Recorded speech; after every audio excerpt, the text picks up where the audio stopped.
그 삶이 미완성이죠. 뭐 완전히 다 살았다고 그러고 죽을 사람은 아마 별로 없을 것 같아요. 다 아쉬움 속에서 하는데, 오늘 오전에 그냥 빨리 끝내려고 했는데 세 번째까지 있는데 두 번째까지밖에 못했습니다. 근데 이제 오늘 그거는 오늘 설교 속에 두 번째 항목에다가 집어넣어서 할 얘기는 이제 하고 가겠습니다. 이제 교회 역사를 보면 지금 목사님 말씀하셨지만 원래 지금 말하면 이제 천주교 카톨릭밖에 없었거든요. 그것도 로마 카톨릭, 로마에 간 베드로 대성전 있지 않습니까? 이제 그 일대 교황이 누구냐 하면 베드로예요. 그 사람들이 치는 일대가 베드로 대성전인데, 거기가 그러다가 1054년에 교회가 한번 갈라집니다. 그래갖고 어느 게 떨어져 나갔느냐면 지금 정교회라는 게 있지 않습니까? 러시아 정교회, 뭐 그리스 정교회, 이렇게 정교회들이 많은데, 서울에 가면 그 마포의 정교회 조금 그 성당이 있죠, 교회가.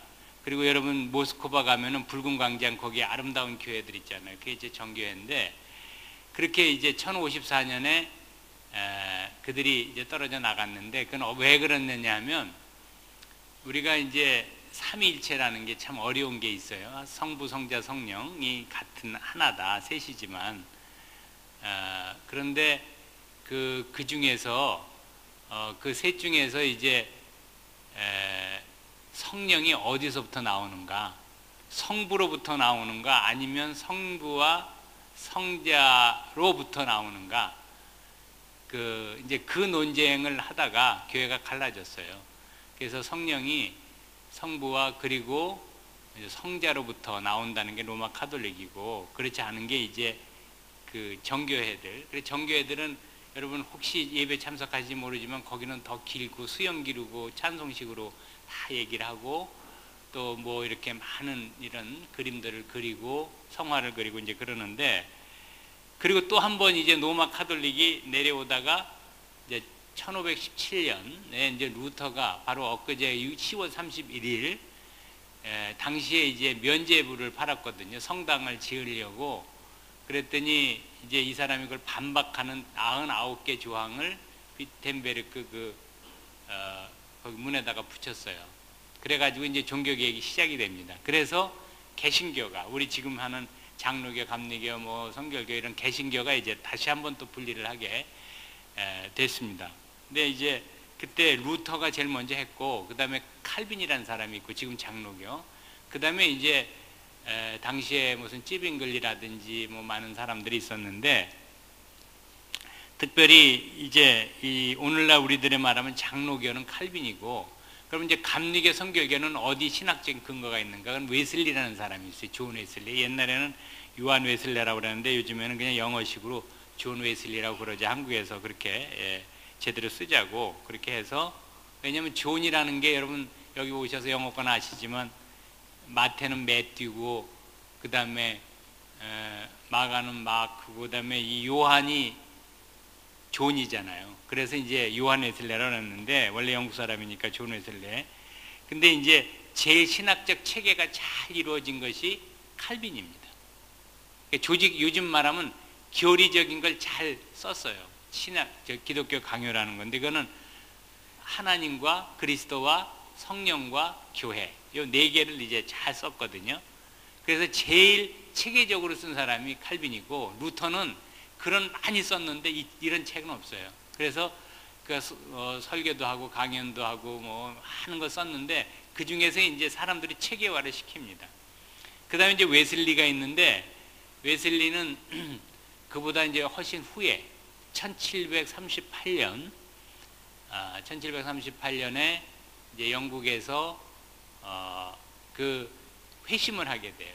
그래서 이제 5월 24일 날 밤 8시 45분쯤 그때 이제 그 로마서에 그 관한 것을 그 루터의 그 서문을 읽고 그 얘기를 들었을 때 마음이 뜨거워졌거든요. 그래서 이제 이분이 회심을 하고 이제 나중에 감리교를 만들게 되는데, 이분은 일생 동안 설교를 많이 하러 다녔어요. 설교를.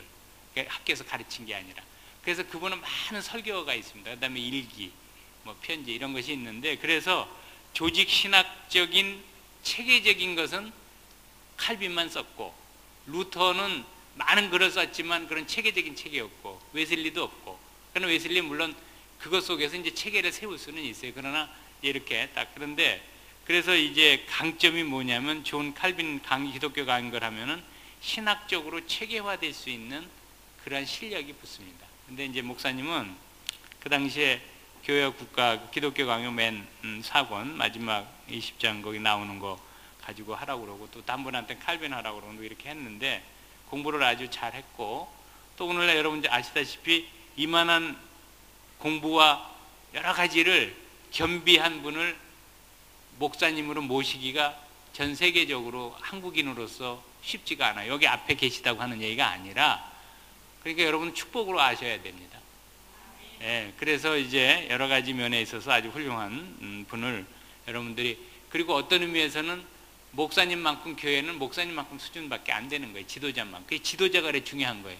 회사도 사장만큼 올라가는 거고 어디든지 마찬가지입니다. 그런데 이제 여러분들이 또 한편으로는 훌륭한 목사님은 스스로도 되지만 신자들이 만드는 거예요. 여러분들이 목사님, 훌륭한 목사님이 되시도록 신자들이 없는 목사님이 어디 있어요?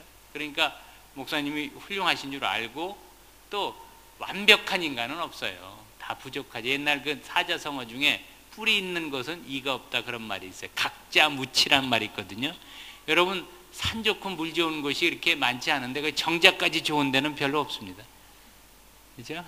산 좋고 물 좋고 정자까지 좋은 곳은 그렇게 많지가 않아요. 없어요. 그러니까 여러분들이 부족한 것은 여러분이 채워서 좋게 만들면 되는 거예요.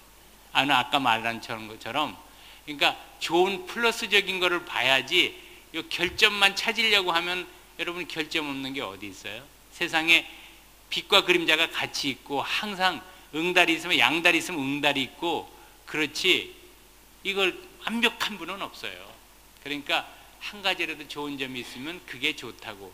여러분 결혼도 마찬가지죠. 모든 것 다 한 뒤에는 그런 사람 없어요. 주문 제작해야 돼요. 주문 제작.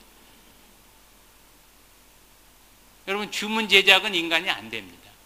여러분 무슨 자리 구할 때 이건 이렇고 저건 이렇고 이러고 그런 사람은 없어요. 이상이지. 그러니까 그저 한 가지만 좋으면 그걸 전부로 알고 그 좋은 점을 가지고 이제 이렇게 해야지. 근데 그래서 목사님, 훌륭한 목사님은 또 이렇게 어느 정도 돼 있긴 하지만 또 만드는 건 여러분이 같이, 또 목사님은 훌륭한 신자들 만들어야 되고 신자들은 목사님 또 훌륭하게 이렇게 잘 이렇게 하실 수 있도록 연구도 하고 기도도 하고 또 잘 하실 수 있도록 여러분들이 그건 잘 하셔야 됩니다.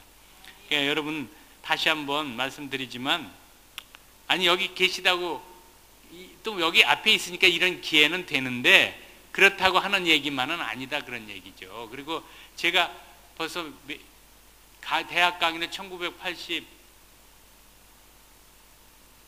81년부터 했는데 대학에서, 그 지금 몇 년이에요? 40년 제가 강의를 넘게 한 사람이에요. 이렇게 멀리 보시면 제 이렇게 얼굴 나이 안 들어 보이죠?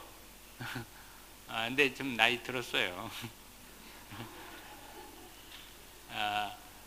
40년 제가 대학에서 학생들을 가르친 사람이에요. 뭐 중간에 독일 7년 동안 만 7년 공부했거든요. 독일 가서. 근데 그동안에 또 저희 선생님은 세계적으로 유명한 분이에요. 그러니까 저희 선생님 이름 석자를 모르면 그건 신학한 사람이 아닐 정도로, 내용은 고사하고 이름은 다 알아야 신학한 사람이 될 정도로 유명한 분이에요. 몰트만 교수님이라고 아주 유명한 분인데, 그 선생님 밑에서 제가 7년을 공부를 했습니다. 그리고 또 와서 가르치고 그랬는데, 하여튼 그래서 훌륭한 목사님 여러분 계신 줄 알고 축복으로 아십시오. 자, 오늘 그러면 여러분들에게 오후에는 희망에 대해서 얘기를 하겠습니다. 희망. 여러분 희망, 소망, 이게 아주 중요한 얘기인데, 기독교의 중요한 덕 세 가지가 있어요. 고린도전서 13장 13절 다 아시죠? 그런즉 믿음, 소망, 사랑, 이 세 가지가 항상 있을 것인데 그 중에 제일은 사랑이라, 이렇게 있습니다. 근데 사람에게 믿음, 소망, 사랑, 이 기독교는 세 가지가 제일 중요해요.希腊의 플라톤은 네 가지가 중요하다고 그랬거든요. 그게 뭐냐면 지혜와 용기와 절제와 정의, 이게 이제 중요한 것인데, 그래서 이 네 가지 외에 기독교의 세 가지를 믿음, 소망, 사랑을 합해가지고 중세에는 7가지 덕을 이제 얘기를 많이 했는데, 사람이 살아갈 때 지혜도 필요해요. 지식은 있으나 지혜가 부족한 사람이 있고, 지혜가 있으나 지식이 없는 사람이 있을 수 있지만, 그러나 사람이 지혜가 있어야 돼. 뭐 솔로몬 생각하게 되는데, 지식만 갖고 안 돼요. 살려면 지혜가 있어야 됩니다. 올바른 지혜를 하는 것이 올바른 판단이거든요. 그러려면 이제 소위 우리 학교에서 하는 그 아까는 얘기 못했지만 인문학 강좌라는 걸 합니다. 인문학 강좌를 하는데, 인문학이라고 하는 것은 이제 흔히 그 말을 몰라도 다 인문학적인 사고를 해야 돼요. 그래야 그 잘 할 수 있거든요. 근데 이제 인문학은 흔히 얘기해서 동양에서는 문학, 역사, 철학, 문사철이었고, 서양에서는 인간이 갖춰야 될 교양의 전부. 문학, 역사, 철학만이 아니라 기하학, 뭐 수학도 들어가고, 그 다음에 예술도 들어가고. 근데 인문학적 교양과 지식이 있어야 사람이 학문도 제대로 하고, 교양도 있고, 인간이 제대로 됩니다. 그게 이제 인문학인데, 그래서 요즘에 인문학의 위기, 침체 얘기하지만, 전공으로서 인문학은 침체돼 있지만, 교양으로서 인문학은 호황시대예요. 한국이라든 전 세계적으로. 왜냐하면 가장 중요하니까.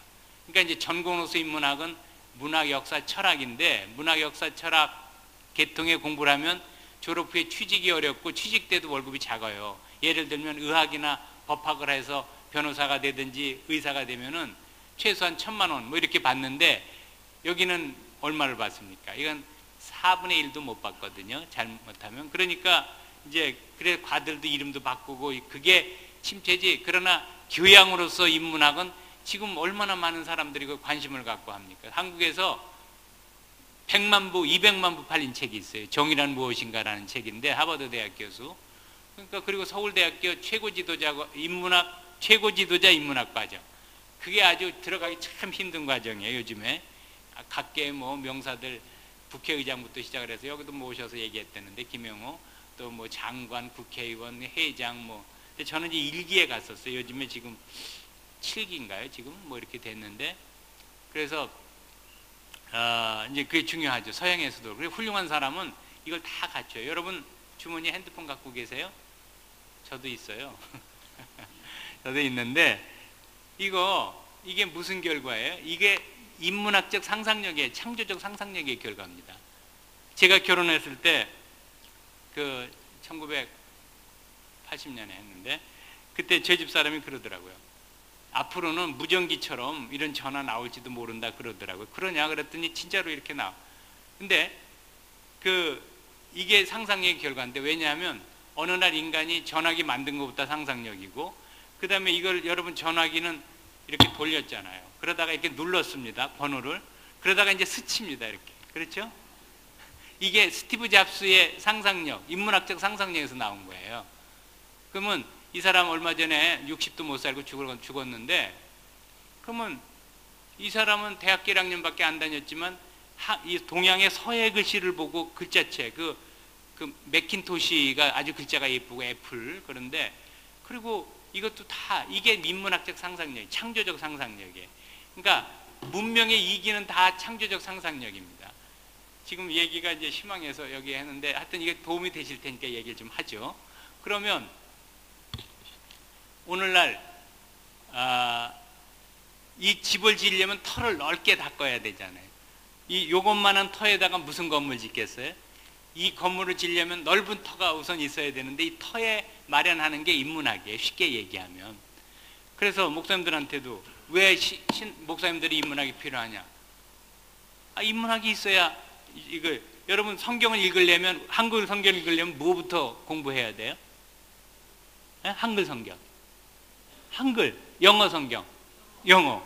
그게 인문학인 거예요. 그걸 해놔야 그 다음으로. 그러니까 목사님들 설교 한 편을 쓰더라도 그 과정을 다 거치는 겁니다. 구상을 하고 영감이 떠오르고 쓰고 또 말씀하고, 이런 게 다 기초가 되는 거거든요.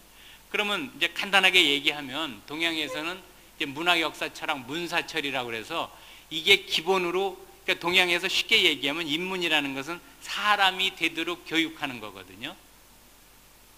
인문, 사람인자 그럴 문자인데, 그러니까 인문에 또 반대가 있겠죠. 천문, 하늘천자 그럴 문자. 이 문자는 원래 그럴 문이기도 하지만 문이 문자예요. 그래서 실사자가 있는 그럴 문자가 있는 문이 문자하고 통하는 거라고요. 그러면 천문은 뭐겠어요? 하늘에 수를 놓는 게 뭐예요? 문의를 놓는 게 일월성신이잖아요. 해와 달과 별. 그게 하늘에 수를 놓은 거 아니에요? 문의를 놓은 거. 그러면 사람한테 문의 놓는 게 뭐예요? 문신 새기는 게 아니고, 사람한테 문의 놓는 거는 사람이 되도록 교육시키는 거예요. 그게 인문이에요. 그게 주역이라는 책에 22번째 괴인 산업빅계라고 있어요. 거기에 처음으로 등장하는 건데, 천문을 이제 연구해갖고 우주의 이 현상을 아는 거예요.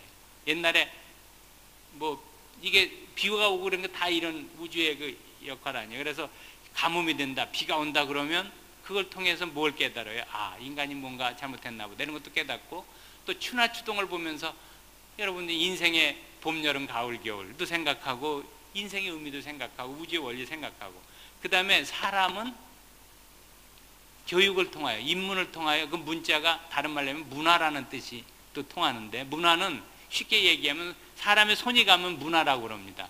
삶의 이 양식을 문화라고 그러는데, 그래서 어원적으로 보면 문화의 반대는 뭐죠? 자연이에요. 자연. 라틴어에 이제 나투라라고 그래서 자연이고, 그러니까 문화는 원래 쿨투라라고 그래서 쟁기를 가는 것, 경작하는 것, 이게 문화의 원뜻인데, 예를 들면 밭이 있으면 밭은 자연이에요. 나무는 자연인데 그 밭에다가 쟁기를 대고 갈면은 그게 문화적 행위가 됩니다. 그러니까 나무는 자연이지만 나무를 가지고 이걸 만드는 행위는 이게 문화거든요.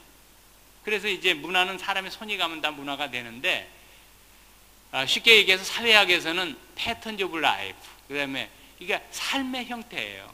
그러니까 어떤 것의 삶의 모습을 이제 문화인데 넓게, 그리고 넓은 의미는 뭐 정치, 경제, 사회, 문화 모든 걸 다 포괄하는 게 이제 문화일 수도 있고, 정치, 경제, 사회, 문화에서 작은 의미로 쓸 수 있는데, 어쨌든 인간이 되는 것, 이게 또 사람으로 살아가는 것, 또 그런 삶의 모습, 이런 게 이제 문화라고 할 수가 있는데, 인문이라는 말은 인간이 되는 교육하는 거, 사람을 만드는 거, 이걸 문화라고, 인문이라고 생각을 했어요. 그런데 그거를 되려면 뭘 공부해야 되느냐?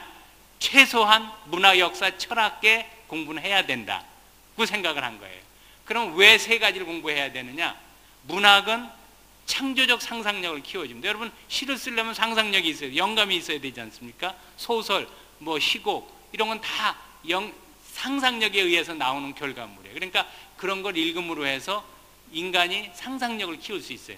그러니까 요즘에 만일 이게 안 되면, 만일 문학이 안 되면 자연과학자들도 개념도 못 만들어내요. 그러니까 요즘에 이거는 이제 과학의 어떤 산물이겠지만, 이거를 만들어야 되겠다는 생각을 하는 거는 이건 문학이에요. 창조적이에요. 창조적 상상력. 그러니까 세상은 창조적 상상력을 가져야 이제 발달하죠. 예를 들면 달을 쳐다보고 이태백이는 시를 생각할 수 있지만, 어떤 사람은 저 달에 갈 수 없을까라고 상상력을 가질 때 우주선을 만드는 일이 되는 거죠. 그러니까 그래서 우리 대학에 들어가면 1학년 때 교양 과목에서 뭘 배웁니까?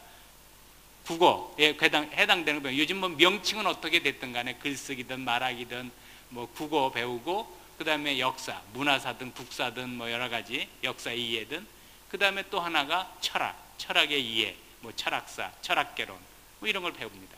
이게 다 필요하기 때문에 그래요. 이걸 해야 그 다음에 전공을 할 수가 있는 힘이 돼요. 그러니까 터전을 마련하는 거예요. 터전을. 그러니까 이제 동양에서는 그걸 가지고 사람을 뽑았어요. 그게 과거제도입니다. 그러니까 과거 과목이 문사철을 공부를 해야 과거 시험을 볼 수 있어요.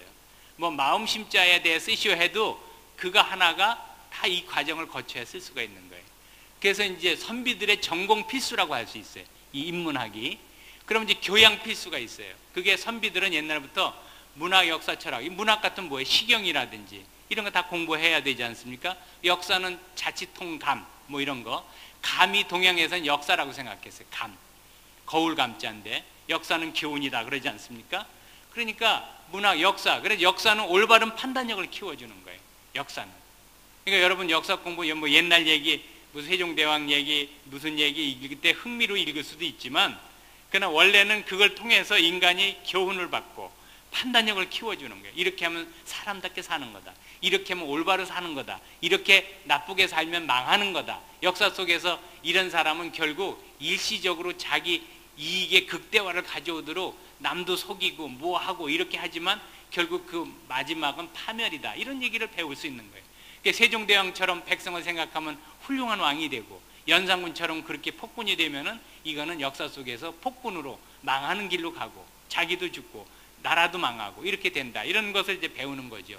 역사를 공부함으로써 판단력을 키우는 거예요. 사람이 판단력을 제대로 발휘를 못하면 지도자일수록 이걸 잘해야 됩니다. 지도자가 잘못 판단해서 방향을 잡으면 그러면 그 집단, 그 나라 고생을 하게 됩니다. 예를 들면 노무현 대통령이 행정수도 한다고 공주에다가 뭐 그 옆에 세종시를 만드는데 이게 잘한 판단이냐 못한 판단이냐, 국민을 생각한 거냐 아니면 정치적 목적으로 한 거냐. 그러면 이게 그러니까 지도자일수록, 회사도 마찬가지죠. 사장이 어떻게 판단하느냐에 따라서 회사가 망할 수도 있고 흥할 수도 있고 종업원들 전체 실업자 만들 수도 있고 그런 거죠. 그러니까 우리가 살아가는 데서 순간순간마다 판단을 잘해. 목회도 마찬가지예요. 목사님이 좋은 생각을 하게, 이거는 창조적 상상력에 나오고, 그 다음에 이렇게 판단해가지고 이렇게 하고 저렇게 하고. 옛날에 박정희 대통령이 월남 파병을 해야 되느냐 말아야 되느냐, 옛날 왕들이 이거 전쟁을 해야 되느냐 말아야 되느냐, 이런 판단을 잘 해야 되죠. 이걸 키워주는 게 역사예요. 공부. 그러니까 얼마나 중요합니까? 뭘 하든지 간에. 그래서 이게 필요한 거예요. 그 다음에 철학은 합리적 사고력, 깊이 있는, 사람은 생각을 해야 되잖아요. 생각 못하면 그건 인간이 아니에요. 여러분 손도 발도 없는 사람은 생각할 수 있지만 손발 없이는 살 수 있어요? 머리 없이 사는 사람 봤어요? 봤습니까? 못 봤습니까? 일본 뭐 저기 어떤 사람, 유럽 사람 뭐 팔 두 쪽도 없고 다리도 없는 사람인데 몸뚱이만 갖고 살아요. 근데 그 사람도 다른 건 다 있어도 머리가 없으면은 살 수 있습니까? 없습니까? 그럼 사람이 머리가 있다는 게 뭐예요? 생각하는 거예요. 의식 있게. 또 살아도 죽은 사람 있죠. 식물인간. 그러니까 사람은 생각을 잘해야 돼. 생각을 바르게. 또 합리적으로. 이걸 키워주는 게 철학 공부예요.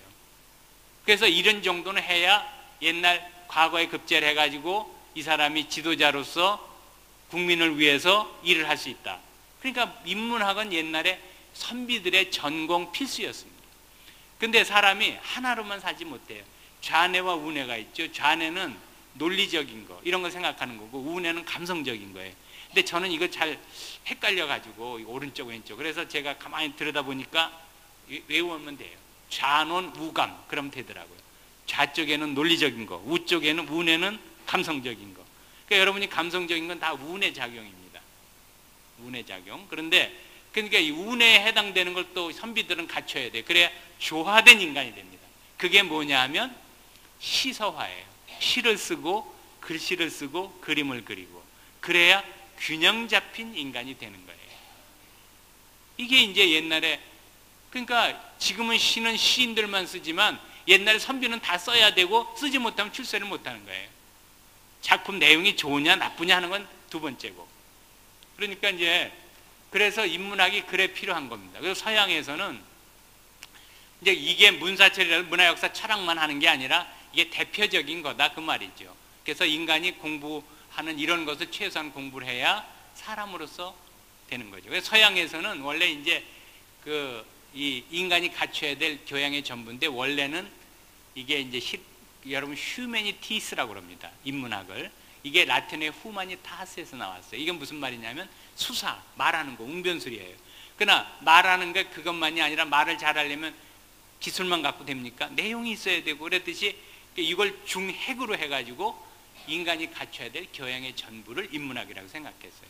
그러니까 이게 돼야 그 다음 단계에 이제 전공이 들어갈 수가 있는 겁니다. 그러니까 오늘날 세계적인 지도자들, 대통령, 뭐 클린턴, 오바마, 케네디, 뭐 중국의 장쩌민, 저 강택민, 그 다음에 저 독일의 슈미트, 다 훌륭한 인문학적 교양과 지식을 갖췄어요. 그러면 옛날에 저 참 돌아가신 분 대단히 죄송하지만 그 중앙일보에 글자 쓰는 김영희 대기자라고 있는데 2002년도 월드컵 때 독일의 대통령도 오고 독일 사람들이 왔어요. 그래서 그 밑에 사람들하고 이제 이렇게 모임에 저도 초청을 받아갖고 갔는데 독일에서 공부했다고 그래가지고 그때 이제 낮에 계속 세미나 하다가 저녁 먹기까지 1시간 반 시간이 있었어요. 김영희 대기자하고 둘이 앉아 얘기를 했는데 그분이 그때 얘기가 저 노무현 대통령은 인문학적 교양이 없어갖고 저 모양이라고 그러더라고요. 그런데 그게 바로 맞는 말이에요. 이제 실명을 얘기해서 좀 죄송하지만 이분이 좋은 점도 있지만 이게 어떤 때는 항상 이게 좀 어떻게 이상하게 얘기를 하잖아요. 그게 다 균형이 안 잡혀서 그래요. 그래서 이제 이게 이제 대학 훌륭하게 되려면 이게 필요합니다. 그 서울대학에서 조사를 했는데 공부를 하고 나서 4학년 공부를 하고 나서 취직을 하면 어느 거부터 쓰느냐, 제일 먼저 뭐부터 쓰느냐 하면 4학년 때 배운 거, 그 다음에는 3학년 때 배운 거, 그 다음에 2학년 때 배운 거, 마지막으로 쓰는 거는 1학년 때 배운 교양, 이 인문학의 교양입니다. 여러분 생각해 보십시오. 지금 전공, 자기가 전문 지식 배워갖고 나가면 얼마 동안 쓰지만 그러나 계속 공부하고 습득하지 않으면 전문 지식은 안 되죠. 그러나 마지막 남는 거는 지금처럼 생각하고 새로운 걸 상상력, 판단력, 사고력, 그 다음에 중간 지도자나 지도자가 되면 밑에 사람 부려야 되고 새로운 사업도 생각 구상해야 되고 또 순간순간마다 판단해야 되고 그 뭘 갖고 쓸 거예요? 그게 1학년 때 배운 거라 그 말이에요. 그래서 세계적으로 좋은 대학이 되려면, 사람이 되려면 이걸 강조해 왔어요. 여러분 시카고 대학이라고 미국의 인류 대학이 있습니다. 지금 이번에 세계에서 8등이에요. 근데 10등까지는 차이가 없습니다. 뭐 캠브리지, 옥스퍼드, 하버드 뭐 이렇게 예일 쭉 나오는데 근데 이 대학이 1920년대까지만 해도 대표적인 삼류 대학이었어요. 누가 세웠느냐면 록펠러가 세웠습니다. 록펠러.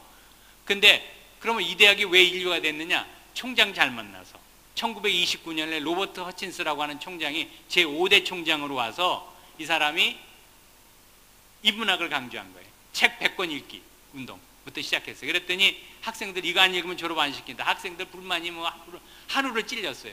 근데 얘들이 50권째 읽어가니까 사람이 변하는 거예요. 그 세계적인 명저들. 그리고 인문학을 강조했더니 이게 뭘로 나타나느냐? 오늘날 세계 대학에서 가장 노벨상을 많이 받는 대학이 됐습니다. 2000년도까지 73명. 여러분 신문 보세요. 해마다 노벨상 발표할 때 시카고 대학이 대개 들어가요.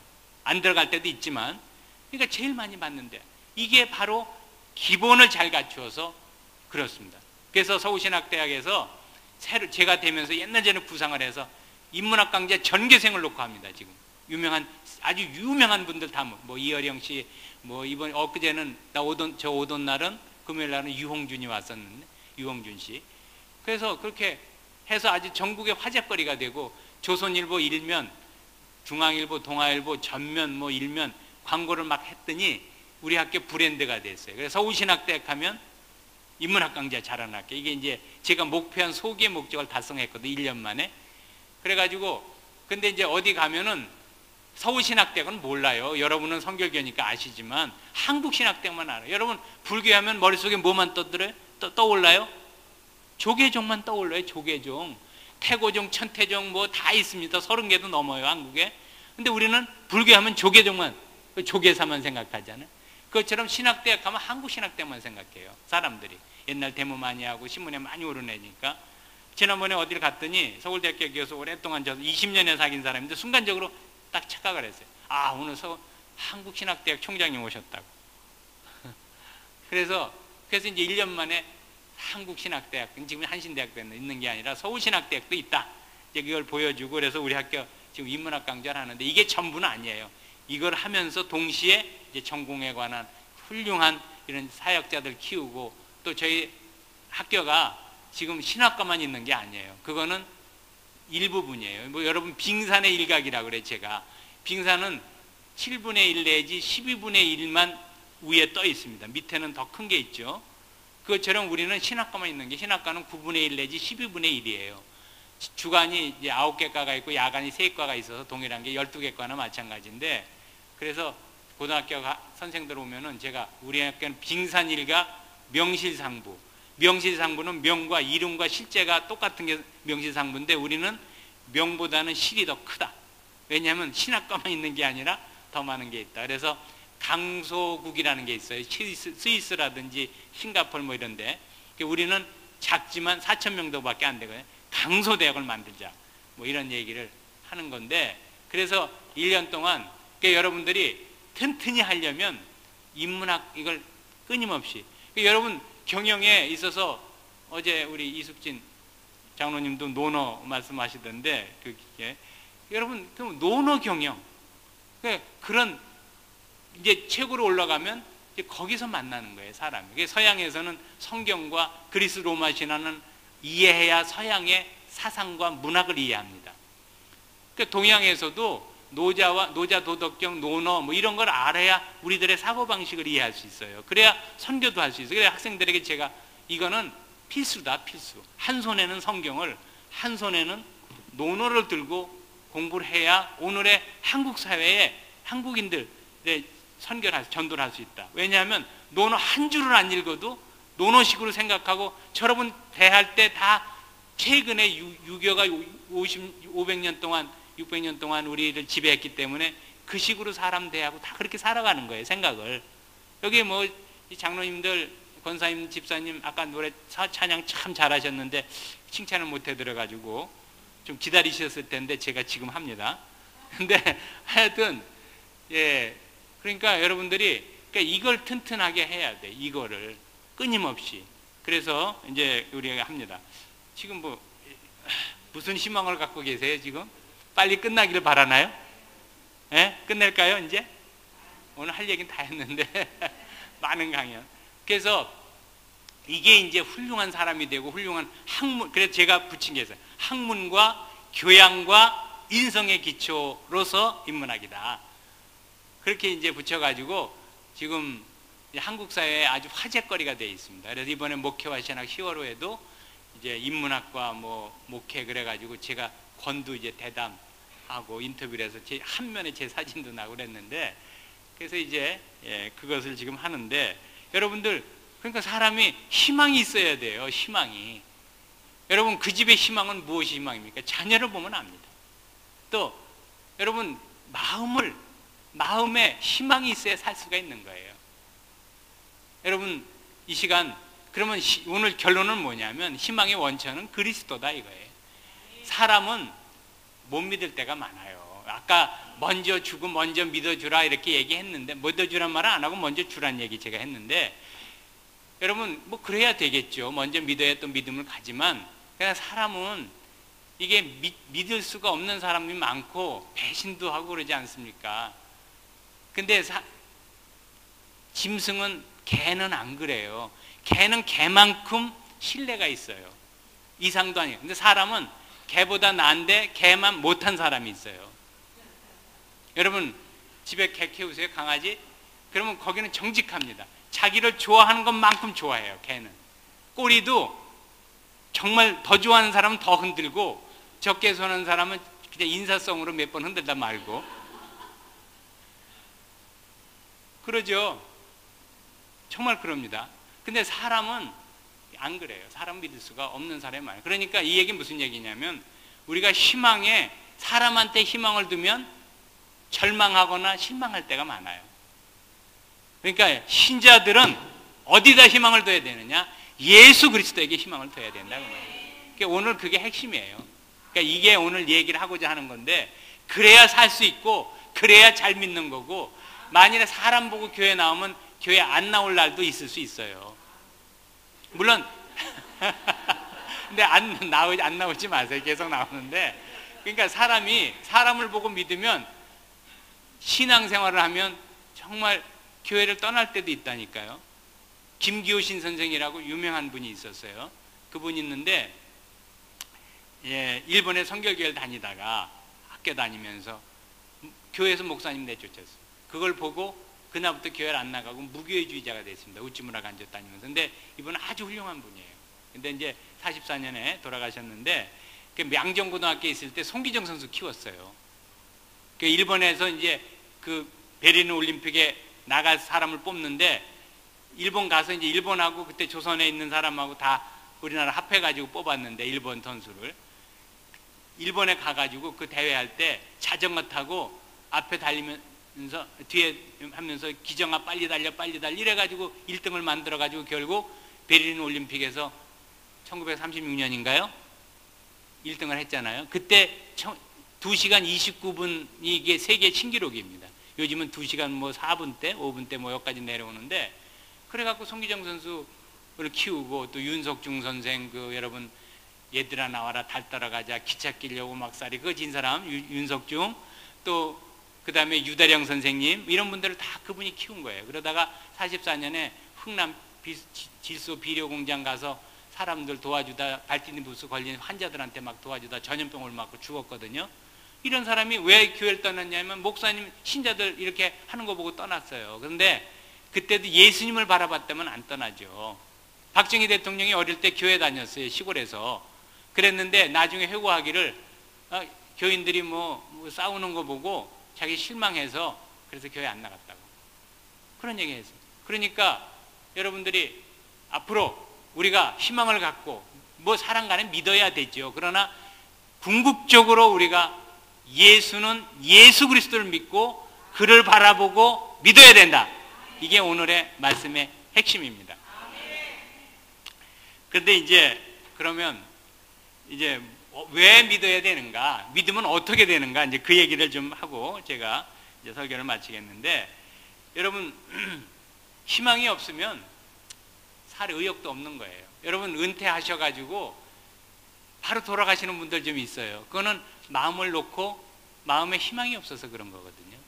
독일의 독일이 아니에요. 덴마크의 키에르케고르라고 하는 철학자가 있었는데 실존 철학자. 그 사람이 뭐라고 얘기했느냐면 절망은 죽음에 이르는 병이다. 그런 말을 했어요. 절망은 죽음에 이르는 병이다. 여러분이 망하는 거는 생선은 썩을 때 머리부터 썩는 거고 사람은 망하는 거는 마음부터 희망을 잃어버리는 게 사람의 망하는 첫 번째예요. 사람이 어떻게든지 살 의욕이 있으면 살아요.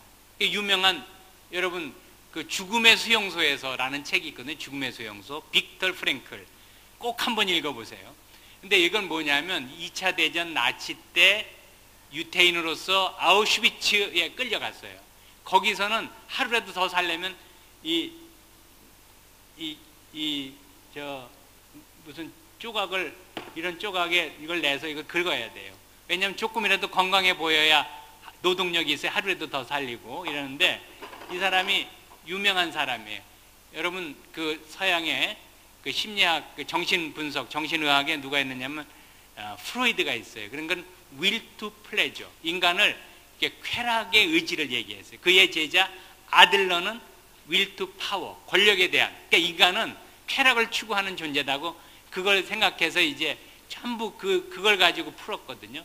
그의 제자 아들러는 이제 권력을 추구하는 존재로 봤어요. 근데 이 사람은 will to meaning, 의미를 추구하는 존재다. 이걸 발견한 사람이에요. 그래서 로고테라피라고 그래가지고 정신분석학에 아주 새로운 신기원을 마련한 사람인데 이 사람이 이제 그 아우슈비츠 수용소에서 살아남았어요. 근데 거기에서 어떤 사람이 꿈을 꿨어요. 4월 30일 날, 제 기억에는 4월 30일 날 이제 종전이 된다는 꿈을 꾸고 자기는 나가게 된다는 꿈을 꿨어요. 그 수용소에서. 근데 이 사람이 그 디프테리아인가 뭐 발진부스인가 이걸 걸려가지고 전염병이 걸렸는데 죽으려고 하면서도 안 죽는 거예요. 이 전염병이 걸렸는데도. 언제까지 버티느냐 하면 그 자기가 꿈꾼 날, 그날까지 버티는 거예요. 4월 30일까지. 그리고 그날도 전쟁이 안 끝나니까 그 다음날 죽었어요. 그래서 이 사람이 삶에는 의미를 가져야 된다. 희망을 가져야 된다. 이 의미를 추구하는 존재다, 인간이. 뭔가 의미를 가지면 이게 사람은 살 수도 있고 이게 치료도 되고 지탱해 줄 수 있다. 그래서 이 사람은 인간은 여러 가지로 볼 수 있지만 의미를 추구하는 존재다.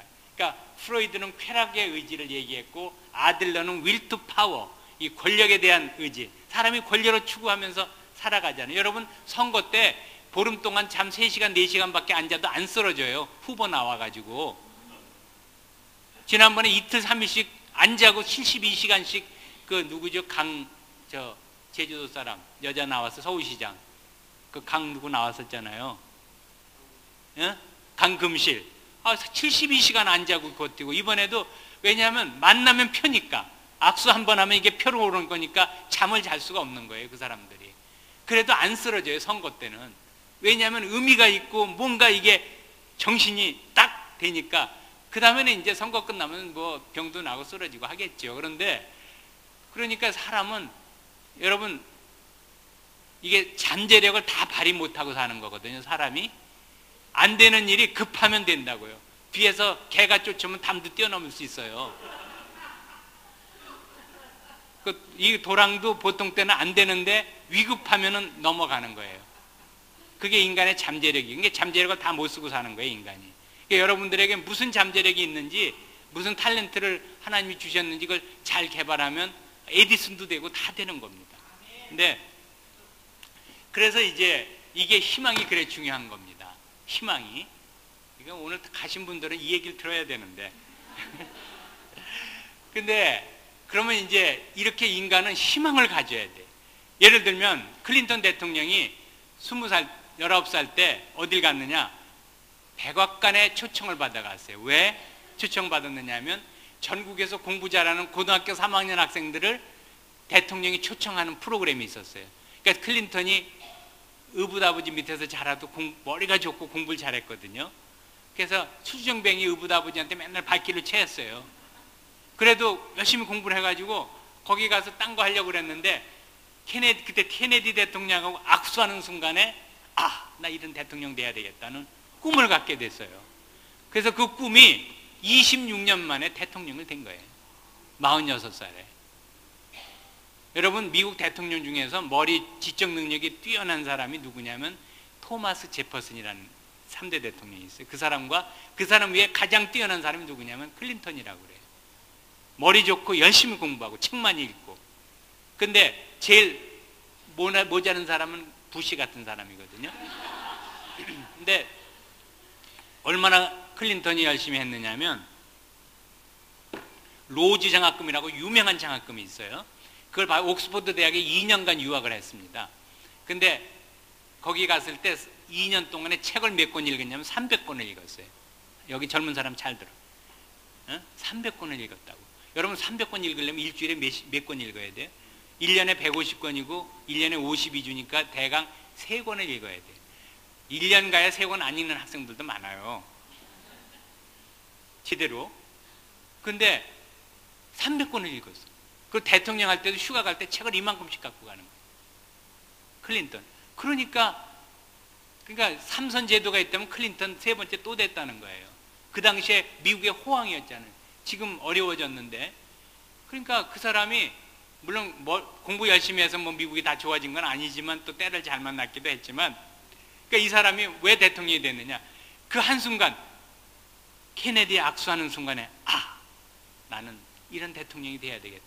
그러니까 꿈을 갖는 사람은 노력을 하게 돼 있어요. 목표가 분명해요. 그래서 이 사람이 대통령이 된 거예요. 그러니까 미국의 그 성공하는 사람 3가지 특징, 대학에서 조사를 했는데 아주 백만장자들 이런 사람들 다 조사했어요. 3가지예요. 하나는 첫째, 목표가 분명한 거예요. 꿈이 있어야 돼. 2번째, 최선을 다해 노력한 사람. 3번째는 끊임없이 공부한 사람. 그러니까 자기 전문 지식을 쌓으려고 반드시 학교 공부만이 아니라 늘 책을 읽고 공부한. 그러니까 이 3사람이 이 3가지 특징이에요. 미국의 대학에서 성공한 사람. 그러니까 여러분 꿈이 있어야 목표가 생기고 목표가 생기면 노력을 하게 되고 그래서 이루어지는 거예요. 그래서 이 희망이 그래서 중요한 것입니다. 그러니까 절망은 죽음에 이르는 병이라면 희망은 삶에 이르는 길이에요. 생명에 이르는 길이에요.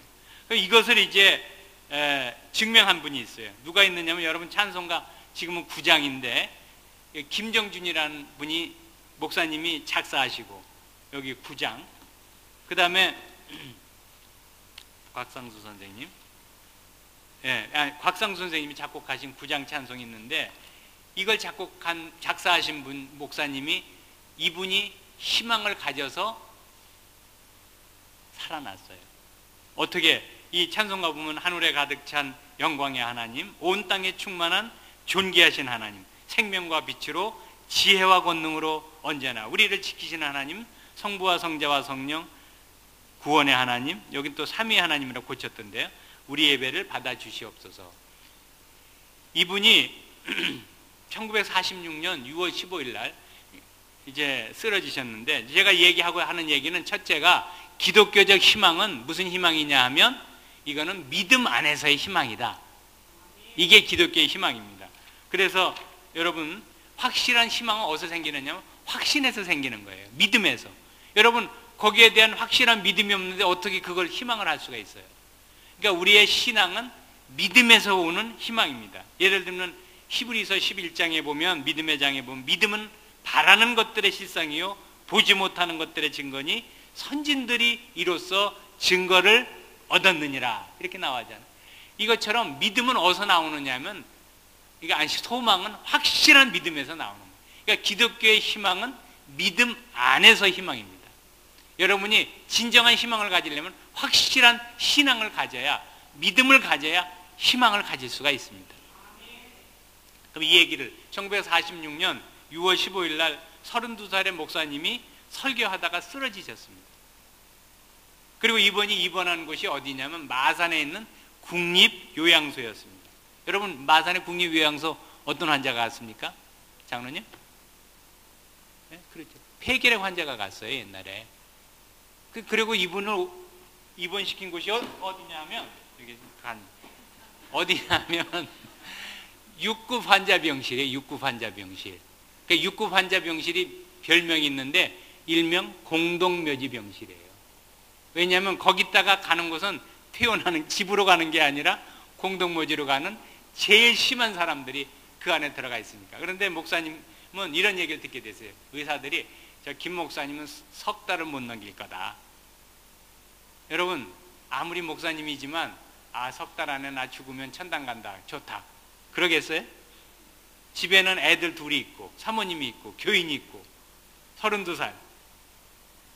이번 절망을 했죠. 그러나 신앙이 있기 때문에 다시 생각을 고쳐먹었어요. 그러면서 뭐라고 했느냐면, 나는 이제 의사가 내린 시한대로가 아니라 하나님이 내린 시한대로 난 살겠다, 이 생각을 했습니다. 그러면서 저렇게 아주 생글생글 웃는 저 간호사들도 생각보다 빨리 죽을 수 있고, 의사도 금방 죽을 수 있고, 사고로 사고로 갑자기 죽을 수도 있고, 그러니까 병들어 죽거나 갑자기 죽는 것이나 다 하늘의 뜻이다, 이렇게 생각을 하고, 그 다음에 이제 나는 공중에 나는 참새 한 마리도 하나님이 허락하지 않고서는 죽지 않는다고 했는데, 내가 석 달 만에 죽는다는 것은 이게 정말 하나님의 뜻인가? 그래서 그날부터 나는 이제 하나님 시한대로 사는데, 내가 그렇게 사는 사람은 남을 위해 살아야 되겠다. 그리고서는 목사님보다 더 심한, 일어나지 못하는 사람 변기통 집어다 주고, 또 각혈하면은 그거 갖다 버려주고, 이렇게 요양소 교회에서 주일날 시작을 했어요. 그러면서 성경을 열심히 읽었습니다. 성경을. 그러다가 성경을 읽어 내려가다가 시편 118편 17절, 내가 죽지 않고 살아서 여호와의 행사를 선포하리로다. 내가 죽지 않고 살아서, 요즘 새번역은 여호와께서 하시는 일을 선포하리로다 하는 말씀을 읽을 때 이게 치료하는 광선이 됐습니다. 내가 죽지 않고 살아서 여호와의 행사를 선포하리로다. 믿음 안에서 오는 희망을 갖게 된 거예요. 그러면서 열심히 성경을 읽고 그러는데 3개월이 지나도 공동묘지 안 가시고, 6개월이 지나도 안 가고, 1년이 지나도 안 가고, 2년이 지나도 안 가고, 30개월 만에 완치가 돼서 퇴원하게 됐습니다. 이게 믿음 안에서 갖는 희망을 가진 사람의 이게 결과입니다. 그래서 이분이 몇 번 읽었느냐, 이분도 30개월 동안 150번을 읽었어요. 시편을. 그러니까 시편을 150번 읽으려면 여러분 일주일에 이분이 몇 번 읽어야 돼요? 이것도 30개월 5번을 읽어야 돼요. 5번. 다른 것도 성경 많이 읽었지만 시편만도 이렇게 많이 읽었어요. 그리고 이제 나오셔서 나는 관 속에서 나온 사람이다. 이렇게 하고 많은 사람에게 희망을 줬습니다. 그래서 이제 시편을 가지고 저기 캐나다에 가서 석사학위 받고 영국의 에딘버러 대학에 가서 박사를 받았어요. 그래갖고 연세대학교 연합신학대학원 장을 지내시고 또 한국신학대학교 학장, 요즘 말하면 총장입니다. 그것도 지내시고 그리고 또 교회도 목회도 하셨고 많은 저수를 하시고 그래서 저는 대학원 때 이분의 시편 세미나를 공부한 일이 있는데 이분은 학문만이 아니라 신앙도 함께 가르쳐 주시는 훌륭한 선생님이었어요. 이분은 언제든지 무릎 꿇고 하나님의 은혜에 감사하고 경건하게 지낸 분이에요. 이분은 회갑 때 쓰신 것이 있어요. 댁에 가니까 은총 무한.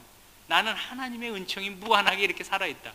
그래갖고 석 달이 아니라 30년도 더 살고 67까지 살았어요. 이분이 바로 이게 믿음 안에서 갖는 사람의 이 소망입니다. 여러분 한 가지만 더 얘기하고 가죠. 다음에 할게요. 언제 또 오면 하죠. 뭐 또 와야 되지 않겠어요? 언젠가는. 그래서 이제 믿음 안의 신앙은 뭐냐면 이 사람은 십자가의 희망이에요. 로마서 5장이 한마디로 얘기하면 십자가의 희망입니다. 고난의 희망. 그래서 로마서 5장에 보면 이제 이 말씀이 가장 중요한 말씀이기도 하고 아까도 연결이 되는 말씀인데 여러분 보세요. 여기 보면은 1절부터 이제 11절 중에 3절에 다만 이뿐 아니라 우리가 환난 중에도 즐거워하는 이는 환난은 인내를, 인내는 연단을, 연단은 소망을 이루는 줄 알미로다. 그러니까 이게 무슨 말씀이냐면 기독교인들은 십자가의 희망을 가지고 주의 고난에 동참을 하되 그것은 하나님의 영광을 바라고 즐거워해야 된다는 얘기가 이 말씀의 핵심입니다. 그러니까 여러분 기독교 이 믿음을 신앙이라는 걸 쉽게 하려고 믿으려고 그러지 마세요. 신앙생활 하려고 하지 마십시오. 이거는 내 주를 가까이 하려야 하면 십자가 진 같은 고생이나 그런 찬송을 부르지 않습니까? 그러니까 우리가 그러나 누가 고생만 한다면 누가 고생하겠어요? 고생 끝에 낙이 있죠. 고진감래라는 말이 있듯이 십자가의 사건 죽음 다음에 부활이 있는 것이 기독교고 승리가 보장된 거예요. 그러니까 주님의 고난에 동참하면서 어려움이 있더라도 꿋꿋하게 이것을 견디고 나갈 때 영광에 참여할 그러한 우리들의 일이 있겠다 하는 것이 이 말씀이거든요. 그러니까 참된 소망을 갖는 사람은 이거는 주님의 고난에 동참하면서 자기 십자가를 지고 주를 쫓아야 된다. 이 말씀이 이겁니다. 결과적으로는 하나님의 영광에 참여할 수 있다는 확신과 소망을 주는 것이 오늘의 말씀인 것입니다. 아까 먼저 대접하라고 그랬는데 세 번째는 뭐냐면 바로 십자가를 실천하는 거예요. 예수의 제자가 되는 거예요. 내가 먼저 주려면 자기 희생을 해야 돼요. 그게 십자가의 정신입니다. 그렇기 때문에 사랑은 정의로서 구체화되고 정의가 행해짐으로써 평화가 이루어지는데 여러분 주님의 사랑을 실천하려면 또 세상에 또 올바르게 살려면 다 어려운 일이에요. 그러나 이것은 해야 될 일이기 때문에 자기를 희생하는 일이지만 그러나 그 희생이 헛된 게 아니다 하는 것이 오늘 아까 제가 말씀해 드리려고 하는 거고 또 세계 종교인들이 다 모였어요. 1993년 9월 달에 다 모여가지고 이 사람들이 1993년에 다 모여가지고 이 사람들이 이제 기독교만이 아니에요. 유대교, 불교 뭐 다 모여서 어떻게 인류를 잘 살 수 있을까? 평화를 실천할 수 있을까? 그래서 이제 오늘날 무한 경쟁 아닙니까? 이 세계화의 특징이 세계가 상호 의존과 무한 경쟁이에요. 서로 의존해서 살죠. 식량도 한 나라에서 나는 것 갖고 다 안 되잖아요. 대한민국도 27%밖에 안 돼요. 쌀은 100% 되지만 그러니까 서로 의존하면서 사는 거예요. 다 세계가. 그러나 또 하나는 무한 경쟁입니다. 무한 경쟁. 이거는 정글의 법칙, 밀림의 법칙이에요. 약육강식, 적자 생존입니다. 그러니까 이럴 때 어떻게 해야 되느냐?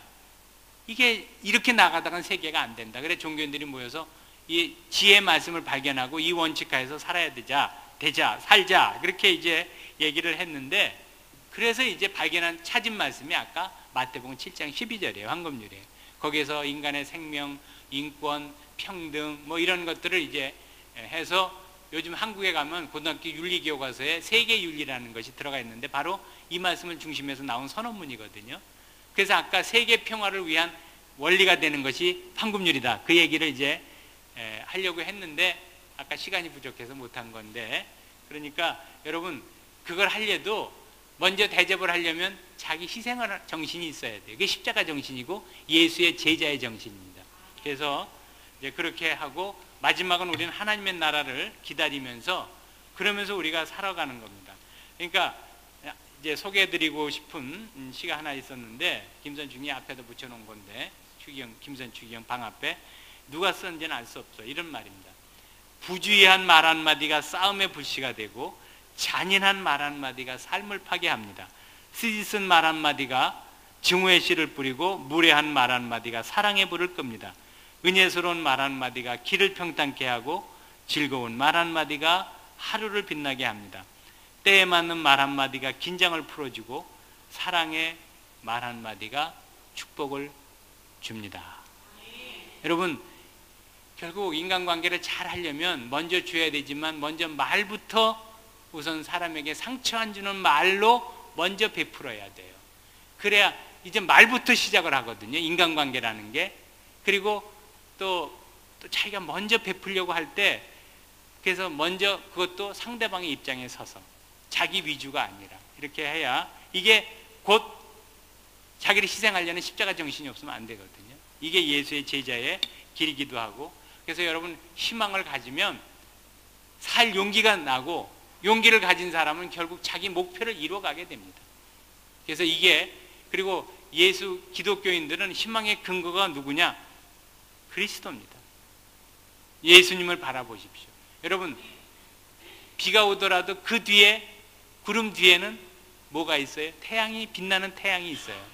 비행기 타고 올라가면 비 왔는데 한참 올라가면 저 위에서는 태양은 언제든지 빛나고 있거든요.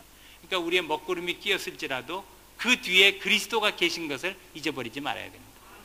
그러면 여러분들의 그 어려움이 변해서 기쁨이 되고, 여러분이 지금 힘들지만 주님을 바라보고 나아가면 해결할 수가 있습니다. 사람을 바라보지 마시고 예수 그리스도를 바라보시기 바랍니다. 그러면 여러분에게 희망적인 삶이 될 것입니다. 그래서 여기를 우리들이 이 사랑의 공동체로 만들어야 돼요. 이 얘기만 하고 마치겠습니다. 어떤 선생님과 제자가 있었는데 선생님이 제자들한테 물었습니다. 무엇을 보면 새날이 밝아오는 걸 아는가? 그랬더니 이 제자가 창문을 열고 이 사람이 다니는 것을 형체를 알아볼 수 있으면 이제 새날이 오는 것입니다. 그랬더니 선생님이 아니다 그랬어요. 그러면 또 다른 사람이 지나가는 사람, 만나는 모든 이 사람이 또 뭐 이 얘기 저 얘기 제자들이 다 얘기했어요. 그랬더니 다 아니라고 그랬어요. 그리고서는 스승이 말하기를 지나가는 사람, 만나는 모든 사람이 내 눈에 형제로 보일 때 새날이 오는 거다. 여러분 진정한 새날이 어느 날입니까? 정말 이웃이 형제로 보일 때, 이 안에 이 공동체에서 서로 신자들끼리 형제 자매로 보이며 저 사람이 내가 사랑을 베풀 사람으로 보일 때, 그때 새날이 오는 겁니다. 먼저 뭘 실천하는가? 사랑을 실천하고, 먼저 증오의 감정을 없애고 서운한 감정을 없애고 뭔가 저 사람과 더불어 살 수 있다는 그런 상호 의존적인, 상호 관계적인 그런 생각을 가질 때 그게 새로운 사랑의 공동체고, 그게 예수님의 말씀을 실천하는 것이요, 그게 하늘나라에 대한 소망을 가진 사람, 예수 그리스도를 희망의 근거로 원천으로 삼는 사람들의 할 일입니다. 그래서 앞으로 우리 시드니 선결교회가 사랑의 공동체, 모든 사람 여러분의 눈에 다 형제로 보이는 그러한 공동체가 돼서 이것이 정말 세상의 빛과 소금의 역할을 하고, 비록 시드니에 있지만 세계적인 이 교회가 사랑의 공동체요, 주님의 제자들의 공동체요, 여기에 선교의 공동체가 되시기를 축원합니다. 기도하겠습니다. 사랑의 하나님, 오늘 주신 말씀처럼 우리에게 너무나 어렵고 좌절시키고 절망이 되는 일들이 많이 있지만 주님을 바라보고 참 소망을 갖게 하여 주시옵소서. 그래서 멀리 하나님의 나라를 소망하며, 그리고 또한 예수 그리스도가 다시 오실 것을 믿으며 우리가 하나님의 영광에 참여할 소망을 가지고 오늘의 삶을, 신앙생활을 잘 할 수 있도록 하나님께서 축복해 주시옵소서. 이 기회를 축복해 주시고, 여기가 모든 사람이 내 눈에 형제로 보이고 또 사랑의 대상으로 보이고 내가 먼저 베풀 사람으로 보이는 그러한 삶과 신앙과 공동체와 교회가 되게 하여 주시옵소서. 목회하시는 목사님 하나님께 축복해 주시고 신자들과 혼연일체가 되어 이곳을 진정으로 이 시대의 모범적인 교회로 만들어 주시옵소서. 예수님의 이름으로 기도하옵나이다. 아멘.